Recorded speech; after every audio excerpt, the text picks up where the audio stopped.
이게 LHY83님, 남편분, 부인, 그다음에 자녀 둘, 4인 가족, 아주 4인 가족이 오늘 전형적인 패턴이 많으시네요. 8세, 5세, 아이들 아직 어리죠. 마찬가지예요. 뉴질랜드를 가든 호주를 가든 뭐 독일을 가든 노르웨이를 가든 어느 나라 언어든 지금 아이들 공부를 시키면은 원어민급이 될 수가 있습니다. 그래서 남편분은 83년생, 뭐 한국에서 나름 탑10 수도권 4년제 대학 졸업하셨고, 부인분도 4년제 대학 졸업하셨어요. 아마 기계 계열, 뭐 기계공학과 같은 데를 학사, 석사, 박사학위까지, 오늘 박사분들이 많으시네요. 박사학위 까지 마무리를 하셨고, 부인분은 특수교육, 유아교육, 학사 복수 전공하셨고, 현재 음악교육학 대학원 석사 중이세요. 남편분은 중견기업 7년째 책임연구원으로 근무하고 계시고, 부인분은 기간제 특수교사 8년째 경력, 8년 경력을 쌓은 다음에 이제 대학원 공부하시느라고 퇴사를 하셨나 봐요. 현재는 무직. 그리고 자산 규모는 한 3억 중반 아파트, 현금 자산 5천만 원 정도 준비가 되어 있으시고, 가족 사항이 딸 둘, 16년생, 19년생, 그다음에 희망 국가는 뉴질랜드 및 뭐 기타 뭐 영미권이든 어디든. 근데 어학 능력이 조금 아쉬우세요. 초중급. 어학 시험 경력은 많지만 원어민과의 대화 경험 부족으로 스피킹에 약함. 초중급 정도. 아마 점수는 조금 잘 나오지만 자신은 없으시다, 이런 뜻으로 해석이 됩니다. 부인분이 현재 석사 학업 중이라 2년 이후 이민을 고려하고 있습니다. 저를 통한 이민 후 아내는 가능한 현지에서 교육 관련 일을 희망하고 있습니다. 현재 저의 수입은 기업 중에서는 높은 연봉에 속하고 고용 상황도 안정적인 편입니다. 다만 직장이 지방이다 보니 아이들을 적절히 교육시키기 쉽지 않을 것 같아 고민이 많아서 이민을 계획하고 계세요. 근데 이미 여기서부터 제가 좀 짚어드릴 부분들이 있어요. 자, 부인분이 지금 특수교육 전공하시고 유아교육까지 공부를 많이 하셨어요. 복수 전공으로. 근데 결국 특수교사 8년 기간제로 근무하다가 수입이 많지가 않았을 거 아니에요. 사실 특수교사분들 기간제 교사 최저임금보다 조금 더 받는 정도 수준일 거란 말이죠. 근데 음악교육학을 석사를 2년을 더 하면은 소득이 얼마나 향상이 될 것인가를 냉정하게 한번 따져봐야 돼요. 이거 지금 방금 석사를 이제 시작하신 분인 것 같은데, 부인분이 뭐 요번 연도에 석사를 진행하신 것 같은데, 이 노력을 만약에 다른 쪽으로 투입을 했을 때 더 좋은 소득이라든가 내가 더 좋은 어떤 자기 개발 할 수 있는 기회들이 있을지도 모르거든요. 제가 뭐 예체능, 음악교육, 무슨 뭐 이런 문성한 전공들을 뭐 완전 무시하는 건 아닌데, 이거 대학원 석사 학비를 얼마 내시는지 모르겠는데 이거 백날 공부해봐야 본전도 못 뽑을 가능성이 굉장히 농후해요. 그래서 과연 이거 공부를 계속 하실 것인지 고민을 해봐야 됩니다. 그리고 이제 다행히 이제 남편분이 그래도 중견기업에서 7년 책임연구원 근무하시면서 뭐 이 정도 자금 모았으면은 진짜 연봉이 좋으시고 성공한 사례기는 해요. 그런데 문제는 뉴질랜드 이민법이 최근에 유리하게 바뀐 게 맞아요. 유리하게 바뀐 게 맞는데, 자, 기계공학 박사학위에 열 유체 해석 엔지니어, 굉장히 해골이 복잡한 그런 공부를 하셨단 말이에요. 그 다음에 열 유체 해석 엔지니어라면은 결국 제조업 기반의 고용주를 찾아야 되잖아요. 제가 정확하긴 모르지만 제조업 기반의 어떤 고용주, 아니면은 국책 연구기관의 무슨 연구원 정도는 돼야 될 거 아니에요. 뉴질랜드 이민법이 유리해지기는 했어요. 제가 이거 얼마 전에도 올렸어요. 이 글을 한번 참고해 보세요. 이거는 굉장히 그 뉴질랜드의 새로 바뀐 법이 뭐 기술 이민하고 취업 이민을 짬뽕 해놓은 어떤 이민의 막 이제 뭐 6점만 넘으면은 영주권 주겠다. 막 굉장히 간단하게 되어 있어. 막 55세까지도 주겠다. 막 이렇게 되어 있고, 뭐 신체 검사, 신원조회 뭐 이런 거고, 뭐 영어 뭐 B2 이상만 받으면 되니까 이게 한 6.0 이상 레벨이거든요. 그러니까 IELTS 대략 한 6.0, 6.5. 물론 이왕이면은 7.0 이상이 돼야지 실질적으로 취업을 해가지고 업무 수행이 가능한데, 엔지니어급이라면은 뭐 이 정도 맞출 수가 있단 말이에요. 그런데 문제는 아주 결정적인 장애물이 이거예요. 엔지니어니까 레벨 1, 2, 3 정도에 해당이 되는 거거든요. 연봉이 최소한 시간당 30 뉴질랜드 달러 이상. 이게 뭐 엄청난 고연봉은 아닌데 그래도 꽤 연봉을 이게 거꾸로인가? 직업 레벨 1, 2, 3가 높은 건지 낮은 건지 제가 잘 모르겠어요. 지금 뉴질랜드 이거 이민법이 몇 번 바뀌어가지고 일반적으로 ANZ 스코어 레벨 1, 2, 3가 매니저급 학사 이상의 전문직급을 의미해요. 1, 2, 3가. 4, 5가 트레이드 레벨이라고 그래가지고 기능직 레벨이거든요. 근데 오히려 기능직은 연봉이 더 높아야 되고 엔지니어는 좀 연봉이 낮아도 되도록 어떻게 보면 오픈해준 거죠. 문제는 공인된 고용주로부터 고용계약서를 받아야 돼요. 이게 어려운 거예요. 좀 전에도 비슷하게 어떤 분한테 제가 설명을 드렸지만은 이거 한국에 있는 거를 접고 이거 모르겠어요. 가능한지 모르겠는데 육아휴직이라도 하고 아이들이 어리니까 남편분이 그냥 배 째고 이거 그게 가능한지 모르겠는데 육아휴직하고 뉴질랜드로 일단 들어가서 어학 공부부터 시작을 해야 돼요. 이거 초중급 수준으로는 고용주 잡오퍼를 받을 가능성이 없어요. 그러니까 현지에 어학연수라도 시작을 해야 돼요. 뉴질랜드 들어가서. 그리고 그렇게 하면서 구직 활동을 해야 되고 어학 능력을 중상급 이상으로 올려야지 현실적으로 인터뷰를 통과할 가능성이 있다. 두 번째 이슈. 자, 뉴질랜드 인구가 어떻게 되죠? 아까 몰타 얘기할 때도 비슷한 얘기가 나왔는데 그래도 뉴질랜드는 몰타보다는 훨씬 큰 나라예요. 뉴질랜드 인구. 자, 500만이 조금 넘어요. 몰타보다는 10배 크기는 하지만 여전히 500만이에요. 한국의 10분의 1이란 얘기죠. 더군다나 뉴질랜드의 GDP by industry 뭐 이렇게 해야 되나? 제조업이 얼마나 차지하고 있느냐? Manufacturing 9%. 제가 뭐라 그러죠? 제가 문송해가지고 잘은 모르지만 유체 해석 엔지니어라면은 일단은 제조업에 관련된 일자리가 대부분일 거 아니에요. 드물게 국책연구소 있을 것이고 인구 500만의 나라인데 하필이면 또 그 나라가 제조업이 없는 나라예요. 별로. 이거 제조업이라고 해봐야 무슨 뭐 우육각 생산하고 무슨 뭐 분유통 만드는 이런 것들이거든요. 네, 뉴질랜드의 제조업이라는 게 사실은 별게 없거든요. 인구 500만에 저기 태평양 물류도 복잡한 물류 이 서플라이 체인이 도저히 접근하기 힘든 남태평양 저쪽 구석에 있는 뉴질랜드라는 조그만 섬에 제조업이 발달할 리가 없단 말이에요. 그러니까 아무리 뉴질랜드 이민법이 수월해지고 어쩌고 자시고 해도 이 조건으로 뉴질랜드 이민을 시도하는 것 자체가 별로 좋은 방향성이 좋지는 않아요. 안타깝지만. 두 가지를 아까 지적을 해드렸죠.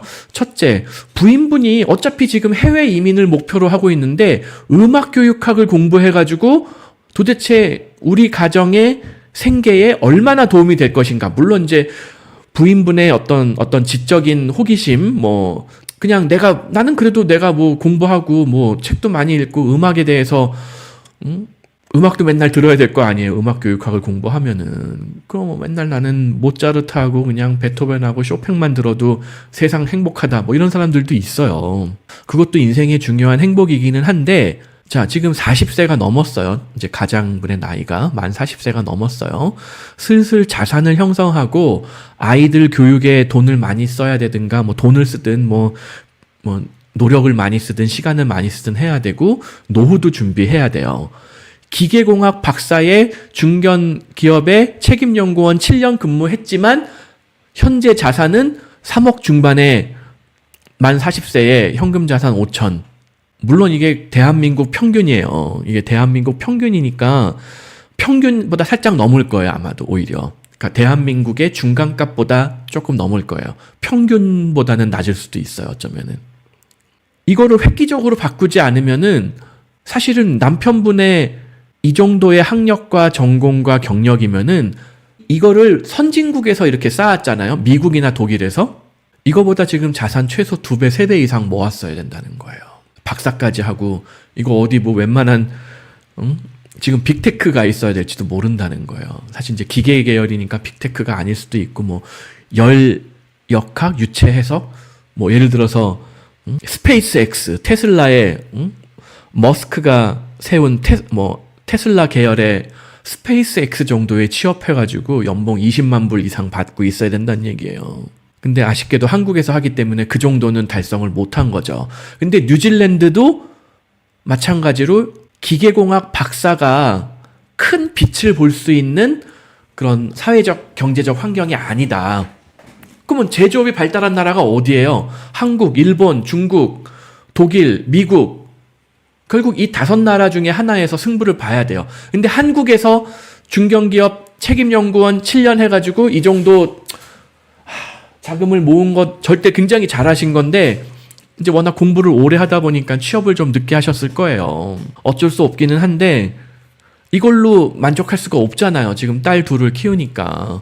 그러면 결국 제조업이 더 발달한 나라, 미국, 독일 둘 중에 하나로 도전하는 게 더 맞다라는 거예요. 그리고 부인분도 가정의 어떤 경제적 지위 향상을 위해서는 저는 이거 왜 여성들은 특수교육, 유아교육, 음악교육 이런 것만 백날 공부해야 되죠? 애들도 없는데 지금 출산율이 0.6을 깨느냐 마느냐 지금 이러고 있잖아요. 0.6대로 진입을 하느냐 마느냐 올해 출산율이. 누굴 교육시킬 거예요 도대체?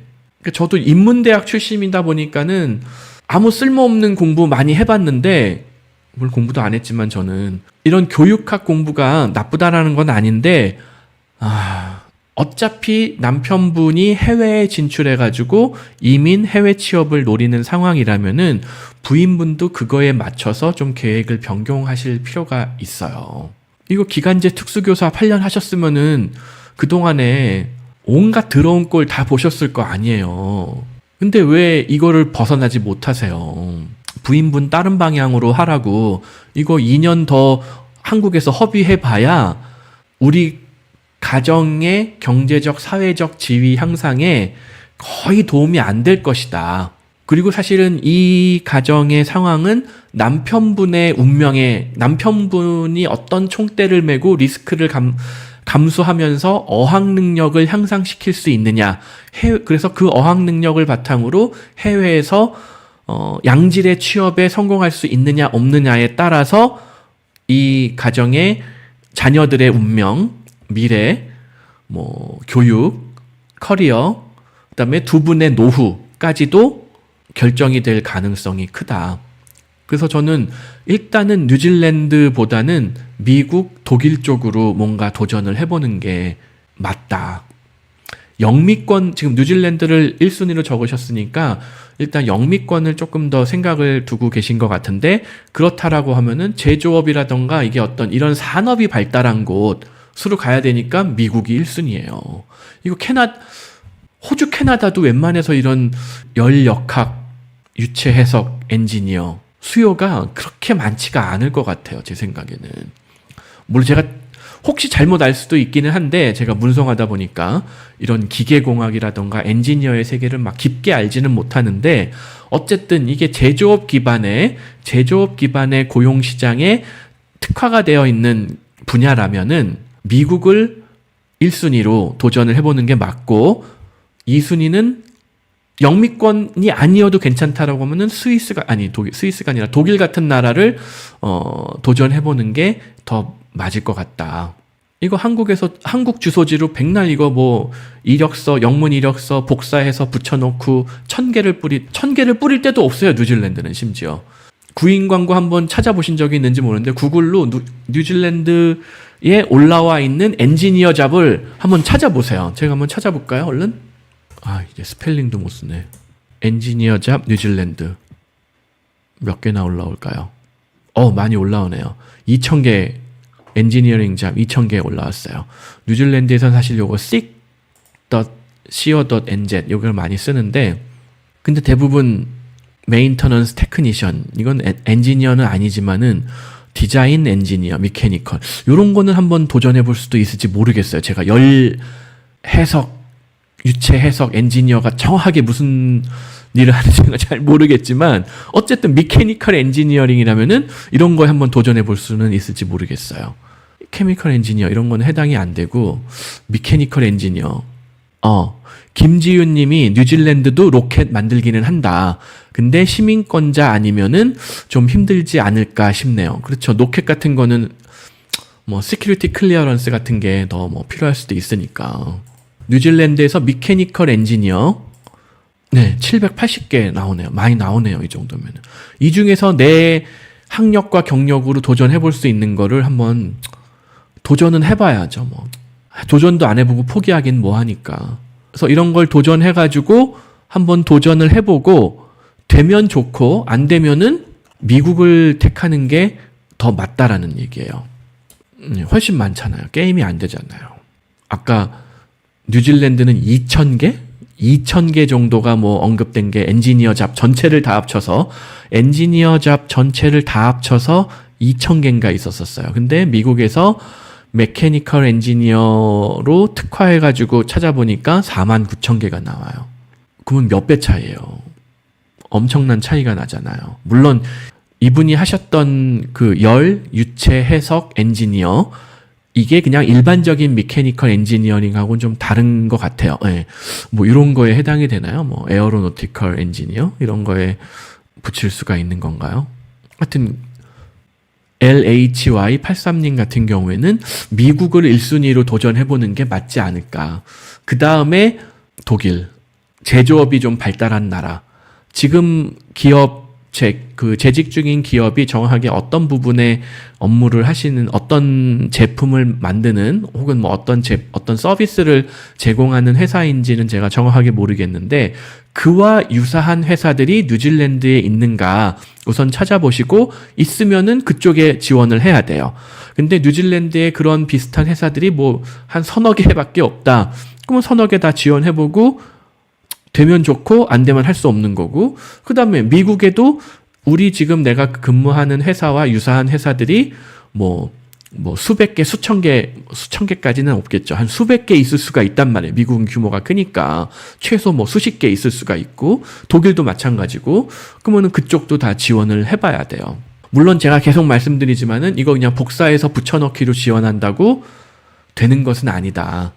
그거는 일반적으로 그냥 쉽게 잘리고 뭔가 현지의 주소지, 뭔가 하여튼 뭐 현지에 일단 체류를 하고 있어가지고 고용주가 부담 없이 면접을 실시할 수 있는, 물론 이제 요새는 이렇게 그 화상회의가 발달되어 있기 때문에 이런 식으로 화상회의로 1차 면접을 보고 오케이, 이 사람이 승산이 있을 것 같은데 그러면은 내가 비행기 값 줄 테니까 한번 뉴질랜드 들어와, 이러는 경우들도 있고, 거꾸로 그쪽에 있는 고용주가 마침 뭐 어디 뭐 일본 출장 갈 일이 있는데 그래, 그러면 내가 너 면접하러 한국에 한번 들려볼게, 이러는 경우들도 아주 드물지만 있기는 있단 말이에요. 그래서 그런 식으로 한번 도전을 해보시면은 요 알려주신 내용에서는 최선의 시도가 아닐까 싶네요. 그래서 다시 정리해드리면 뉴질랜드 도전을 해보되 그렇게 많은 회사가 기회가 있지는 않을 것이다. 그